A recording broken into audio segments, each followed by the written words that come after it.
看不懂毛利党这波操作了，为什么毛利党又在新西兰国会搞事情？当地时间10月9日，新上任的毛利党议会成员 Olney 在新西兰国会上开始了一场没有报备的卡卡。Hello, welcome back， 大家好，欢迎回到一周的视频工作室。大家最近有没有刷到过这样一篇新闻？当地时间10月9日，新上任的毛利党议会成员 Olney 在新西兰国会上开始了一场没有报备的卡卡。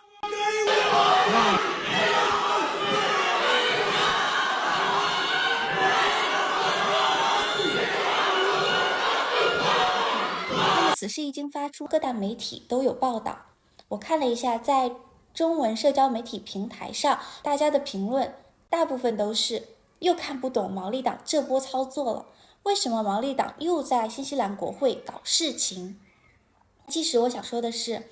这还真不是搞事情，而是毛利文化的一种实践。在评论区的众多评论中，有一条让我非常印象深刻，大概意思就是毛利党这么做简直就是胡闹。如果有华人议员在新西兰国会上开始唱京剧，也是自己的文化表达，请问这可以吗？那么我们这期视频就接着上一期我们所讲的 Ko Tahitanga， 也就是团结精神，用这个古老的毛利旗来讲一下历史，再结合在过去发生过的2位华人议员的真实案例，好好聊一聊关于在国会上文化表达的边界和温度。你准备好了吗？我们开始吧。我们首先来复习一下上一期视频讲的 Ko Tahitanga， 它代表着团结统一，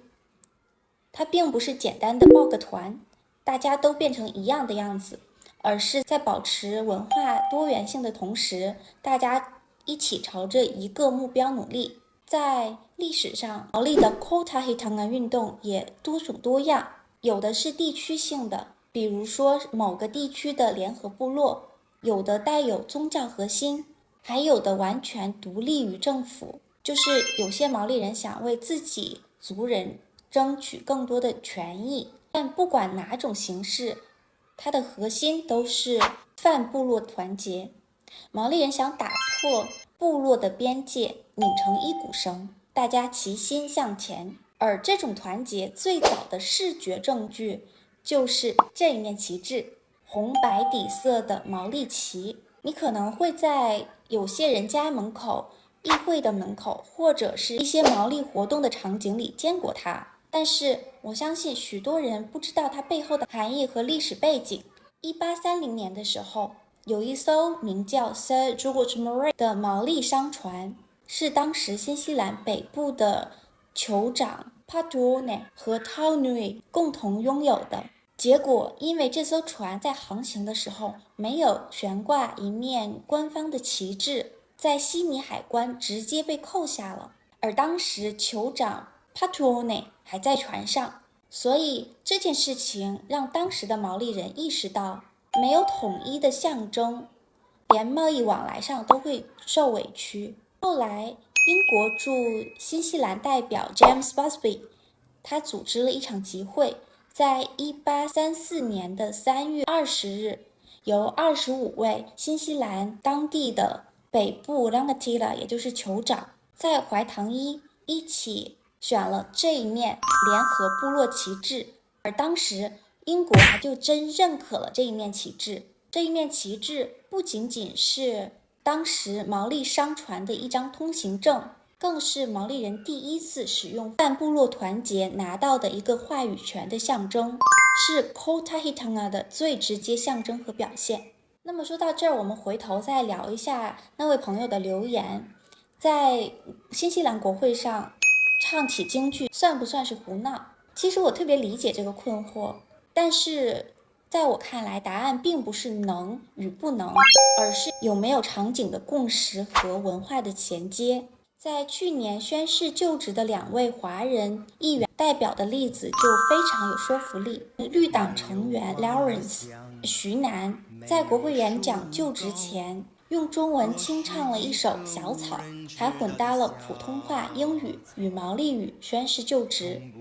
而国家党议员陆南也在宣誓就职时使用了广东话、普通话以及英语。你看他们的文化表达都踩准了，就职仪式的这个关键场景。Lawrence 唱的小草是因为他以草根自居，想传递从社区中来的初心。而国家党议员陆南在宣誓就职的时候用了3种语言，是想体现自己对多元选民的尊重。而这些表达并没有让人们觉得他们在胡闹，反而让人们觉得非常亲切且温暖，因为它符合在就职演讲的情况下展现个人背景以及愿意为多元社区服务的这种中心主旨。就像毛利党只在欢迎新成员或者是重要法案的表决上用自己的文化表态一样，场景和文化意图是匹配的。反观如果在某一提案竞争激烈时忽然唱起京剧，会显得有点突兀，并不是说京剧不好，而是场景不对。毛利哈卡能在议会上得到了许多当地人的声援，是因为它的背后有200多年的历史，从1834年的毛利团结旗帜到1840年华唐伊条约里面联合部落的表述，再到如今一代又一代的毛利党成员在国会上为自己民族发声的实践。而我们华人议员 Lawrence 和陆南在国会上的文化尝试，其实也是为我们华人社区文化表达在慢慢的积累文化场景共识。而更有意思的是，这些所有在议会上的文化表达内核，其实都和 Kotahitanga 相通。所以下次新西兰国会上再看到国会中的文化表达，咱们可以不妨想一想，它发生在什么样的场景，想传递的内容是什么。或者如果你觉得未来华人议员想在国会发声，除了唱歌多语言，还有什么样的形式会更有温度，更适合表达在新西兰华人的声音和态度呢？也欢迎你在评论区里聊一聊。那我们这期视频就到这里啦。如果你也喜欢我的视频，别忘了点个关注。我们下期见，卡基提亚呢？